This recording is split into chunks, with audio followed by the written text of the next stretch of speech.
Allahumma sholli wa sallim wa barik ala sayyidina Muhammad. Assalamualaikum warahmatullahi wabarakatuh.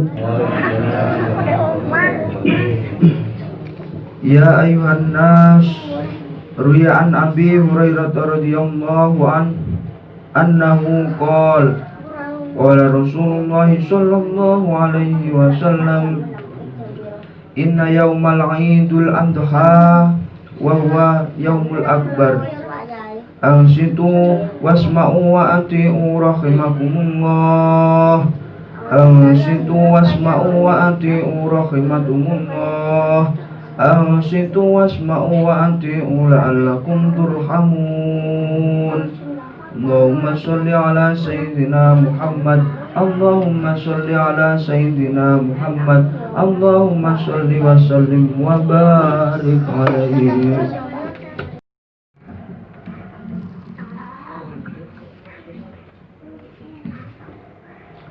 Allahu Akbar, Allahu Akbar, Allahu Akbar, Allahu Akbar, Allahu Akbar, Allahu Akbar, Allahu Akbar, Allahu Akbar, Allahu Akbar, La ilaha illallah, Allahu Akbar, Allahu Akbar walillahil hamd, Allahu Akbar kabira walhamdulillahi katsira, subhanallahi bukratan wa asila, la ilaha illallah wahdahu sadaqa wa'dahu wa nasara 'abdahu wa 'azza jaddahu wa hazaba al-ahzab wahdahu. لا إله إلا الله ولا نعبد إلا إياه مخلصين له الدين ولو كره الكافرون. لا إله إلا الله والله أكبر، الله أكبر ولله الحمد. الحمد لله الذي جعل يوم العيد الأضحى يوم عيد الأكبر، نحمده ونستعين ونستغفره ونعوذ بالله من شرور أنفسنا ومن سيئات أعمالنا، من يهد الله فلا مضل له ومن يضلل فلا هادي له. أشهد أن لا إله إلا الله وحده لا شريك له، وأشهد أن سيدنا محمدا عبده ورسوله. اللهم صل وسلم وبارك على سيدنا محمد وعلى آله وصحبه وسلم. فيا معاشر المسلمين، أوصيكم وإياي بتقوى الله فقد فاز المتقون، لقوله تعالى في القرآن الكريم: يا أيها الذين آمنوا اتقوا الله حق تقاته ولا تموتن إلا وأنتم مسلمون.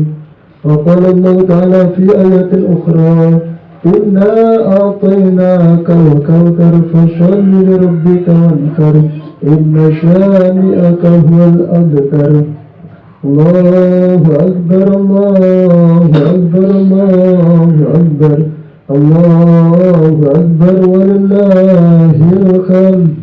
Hadirin jamaah Idul Adha ingkang kula hormati, alhamdulillah, puji syukur kita haturkan di hadirat Allah Subhanahu wa taala yang telah memberikan limpahan rahmat, hidayah, kesehatan serta keselamatan sehingga dapat menjalankan sholat Idul Adha tahun 1441 Hijriah secara berjamaah di musola rumah ini di masa pandemi COVID-19 ini.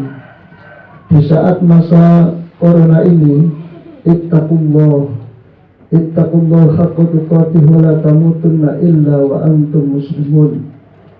Kita hendaklah di masa corona ini senantiasa dapat meningkatkan takwa kita kepada Allah Subhanahu wa taala, karena takwa itulah yang akan mengantarkan hidup kita bahagia dan mulia di dunia sampai di akhirat. Sebagaimana firman Allah, inna akramakum indallahi atqakum. Sesungguhnya orang yang paling mulia di sisi Allah adalah orang yang paling takwa. Itulah takwa yang akan kita bawa menghadap Allah SWT kelak di kemudian hari.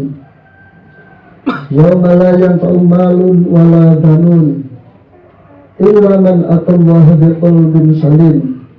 Pada hari pembalasan nanti tidak ada gunanya harta dan anak-anakmu, karena tidak akan bakal bisa menolongmu kecuali orang-orang yang datang hadir kepada Allah dengan hati yang bersih, hati yang salim, hati yang tenang. Pada saat itu yang berguna hanyalah amal soleh yang menyebabkan kita bahagia, menyebabkan kita tidak takut, tidak sedih, bagaimana ayat Allah takhafu wa la tahzanu wa abshiru bil jannati allati kuntum tu'adun. Dan bagi orang-orang yang bertakwa, berbahagialah kalian, karena akan mendapatkan surga yang dijanjikan oleh Allah kepadamu. Selain itu, pada saat corona ini kita hendaklah tetap mengikuti protokol kesehatan yang dianjurkan oleh pemerintah di era new normal itu, yaitu tetap memakai masker, rajin cuci tangan, dan jaga jarak. Allahu Akbar, Allahu Akbar, Allahu Akbar, walillahil hamd. Sejak tadi malam terdengar gemuruh takbir, tahlil, dan tahmid yang terus dikumandangkan oleh kaum muslimin wal muslimat di seluruh penjuru Nusantara sebagai ungkapan rasa syukur atas segala nikmat dan karunia Allah SWT yang diberikan kepada kita sekalian, sehingga hanya Allah lah yang maha besar dan berhak untuk dipuji. Allahu Akbar, Allahu Akbar, Allahu Akbar, walillahil hamd. Hadirin yang berbahagia, istilah kurban berarti usaha manusia untuk mendekatkan diri kepada Allah melalui penyembelihan hewan kurban untuk disedekahkan pada orang-orang yang kurang mampu. Perintah Allah untuk menyembelih hewan kurban terdapat dalam surat Al-Kautsar yang berbunyi, Inna a'tainakal kautsar fasholli lirabbika wanhar. Sungguh kami telah memberimu nikmat yang banyak, maka laksanakan sholat karena Allah dan berkurbanlah sebagai ibadah dan cara mendekatkan diri kepada Allah. Surat ini mengisyaratkan bahwa kedekatan kepada Allah dapat ditempuh melalui ibadah vertikal seperti sholat dan ibadah sosial berupa menyembelih hewan kurban hanya murni karena Allah SWT. Dikisahkan ketika Ismail bertambah besar, hati Nabi Ibrahim tertambah kuat kepada putranya. Tidak mengherankan karena Ismail hadir di kala usia Nabi Ibrahim semakin senja, semakin sepuh. Di dalam sebuah riwayat disebutkan bahwa Nabi Ibrahim berdoa kepada Allah supaya dikaruniai anak. Beliau berdoa selama 80 tahun sampai dikabulkan oleh Allah Subhanahu wa taala. Itulah sebabnya kenapa Nabi Ibrahim begitu cinta dan sayang kepada putranya Ismail. Akan tetapi Allah berkehendak untuk menguji nabinya dengan ujian yang sangat berat, sebagaimana disebutkan dalam Al-Quran yang berbunyi, falamma balagha ma'ahu sya'ya qala ya bunayya inni ara fil manam inni adbatuka fanzur madza taro. Tatkala Ismail menginjak dewasa, Nabi Ibrahim alaihissalam berkata, wahai anakku, sesungguhnya aku tadi malam bermimpi bahwa aku disuruh menyembelihmu, maka apa pendapatmu tentang mimpi itu, nak? Nabi Ismail kemudian menjawab, qala ya abatif al-ma tu'mar satajiduni insya'allahu minas sabirin. Nabi Ismail kemudian berkata, wahai ayahku, lakukanlah apa yang diperintahkan oleh Allah, insya'allah engkau akan mendapatiku termasuk orang-orang yang sabar. Quran surat As-Saffat ayat 102. Renungkanlah bentuk ujian yang Allah berikan kepada beliau, Bagaimana kira-kira perasaan Nabi Ibrahim pada saat itu? Pergulatan apa yang berkecamuk dalam batinnya? Saat itu Nabi Ibrahim berpikir tentang putranya. Apa yang harus beliau katakan ketika beliau membaringkan putranya di atas tanah untuk disembelih? Ibrahim mengambil jalan yang paling baik, yaitu berkata dengan jujur dan lemah lembut kepada putranya, ketimbang menyembelihnya secara paksa. Lihatlah kepasrahan dan pengorbanan Ismail beserta dengan ayahnya Ibrahim. Mereka berlomba-lomba untuk mendapatkan cinta Allah dan kasih sayangnya, walaupun harus dengan cara mengorbankan anak tercintanya. Allahu Akbar, Allahu Akbar, Allahu Akbar, walillahil hamd. Jamaah Idul Adha yang berbahagia, kita diajari oleh seorang anak dan ayahnya tentang makna pengorbanan kepada Allah Subhanahu wa Ta'ala dalam segala hal di kehidupan ini. Kata korban dalam bahasa Arab berarti mendekatkan diri kepada Allah. Dalam fikih Islam dikenal dengan istilah udhiyah. Sebagian ulama juga menyebut dengan istilah an-nakhr, sebagaimana dimaksud dalam Al-Quran surat Al-Kautsar tadi, yaitu fasholli li rabbika wanhar, sholatlah untuk Allah dan berkurbanlah. Akan tetapi pengertian kurban bukan sekedar menyembelih binatang kurban lalu menyedekahkan kepada fakir miskin. Akan tetapi secara umum makna kurban itu meliputi aspek yang lebih luas dalam konteks sejarah di mana umat Islam menghadapi berbagai macam cobaan. Makna pengorbanan sangat luas dan mendalam. Secara para Nabi, misalnya Nabi Muhammad SAW dan para sahabatnya yang berjuang menegakkan Islam di muka bumi ini memerlukan pengorbanan. Sikap Nabi dan para sahabatnya itu ternyata harus dibayar dengan pengorbanan yang teramat berat yang diderita oleh umat Islam saat itu. Mereka disiksa, mereka ditindas, dan sederet tindakan keji lainnya dari kaum kafir Quraisy. Rasulullah SAW pernah dilempari dengan batu oleh penduduk Taif. Abu Lahab dan Abu Jahal memperlakukan beliau dengan kasar dan kejam.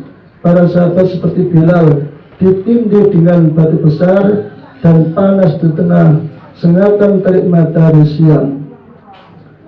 Umat Islam di Mekah juga diboikot untuk tidak mengadakan dagang. Akibatnya betapa lapar dan menderitanya keluarga Rasulullah SAW saat itu, hingga beliau sekeluarga terpaksa makan kulit kayu, makan daun-daun kering, bahkan memakan kulit-kulit sepatu bekas.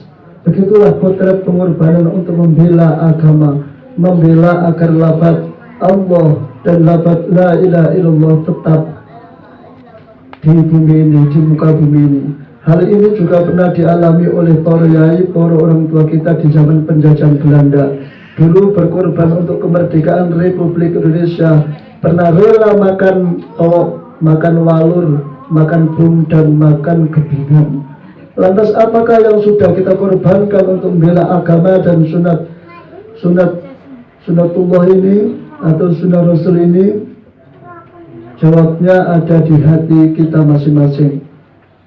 Apa yang sudah kita korbankan untuk membela agar agama Islam yang berhaluan Ahlus Sunnah wal Jamaah ini tetap jaya di Nusantara ini? Sekali lagi jawabnya ada di hati kita masing-masing. Allahu Akbar, Allahu Akbar, Allahu Akbar, walillahil hamd. Jamaah Idul Adha yang berbahagia, untuk itu perlu adanya pendidikan dalam keluarga.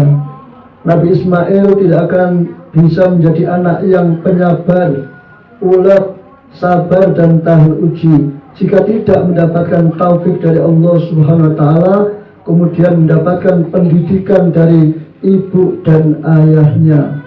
Keberhasilan Nabi Ibrahim dalam mendidik putranya bukanlah pekerjaan yang ringan yang bisa didapatkan dalam waktu yang singkat. Waktunya panjang. Nabi Ibrahim secara terus-menerus memberikan contoh dan teladan taat kepada Allah Subhanahu wa Ta'ala setiap harinya. Perkara seperti inilah yang kemudian ditiru, ditangkap oleh putranya Ismail alaihissalam sehingga terpatri di dalam hatinya.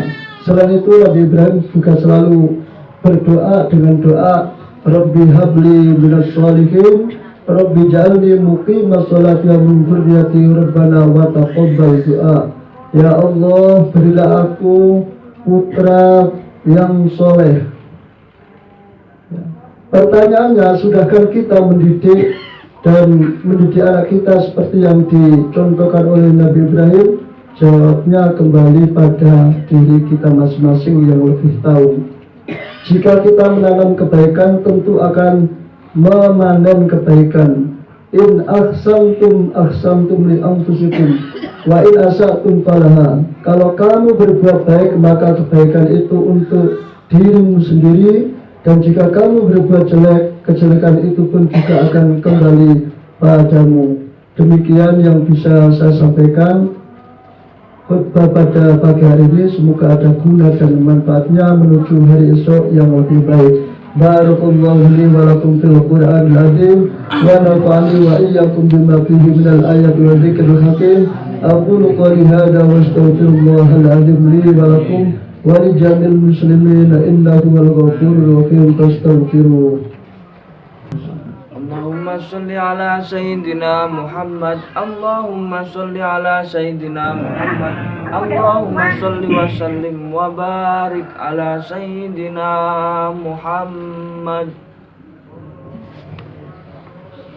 Allahu Akbar, Allahu Akbar, Allahu Akbar, Allahu Akbar, Allahu Akbar, Allahu Akbar, Allahu Akbar, Allahu Akbar kabira, walhamdulillahi katsira, wa subhanallahi bukratan wa asila. La ilaha illallah, wallahu akbar, Allahu akbar, walillahil hamd. Alhamdulillahil wahidil wahdah, wa la hawla wa la quwwata illa billah. Allahumma salli wa sallim wa barik ala sayyidina Muhammad wa ala alihi wa sahbihi ajma'in. Wattaqullaha la'allakum tuflihun. Inna Allah wa malaikatahu yusalluna 'alan nabi ya ayyuhalladhina amanu sallu 'alaihi wa sallimu taslima. Allahumma ighfir للمؤمنين والمؤمنات والمسلمين والمسلمات الأحياء منهم والأموات إنك سميع قريب مجيب الدعوات وقاضي الحاجات. اللهم تقبل منا صلاتنا وصيامنا وقيامنا وركوعنا وسجودنا وقودنا وتضرعنا وخشوعنا يا الله برحمتك يا أرحم الراحمين. اللهم إنا نسألك رضاك والجنة ونعوذ بك من شقاتك والنار. اللهم إنك عفو كريم تحب العفو عنا يا كريم. رب اجعلني مقيم الصلاة ومن ذريتي ربنا وتقبل دعاء. ربنا آتنا في الدنيا حسنة وفي الآخرة حسنة وقنا عذاب النار والحمد لله رب العالمين. عباد الله إن الله يأمركم بالعدل والإحسان وإيتاء ذي القربى وينهى عن الفحشاء والمنكر والبغي يعظكم لعلكم تذكرون. فاذكروا الله العظيم يذكركم واسألوه من فضله يؤتكم على ذكر الله أكبر. السلام عليكم ورحمة الله وبركاته. Waalaikumsalam warahmatullahi wabarakatuh. اللهم صل على محمد يا رب صل عليه وسلم. اللهم صل على محمد يا رب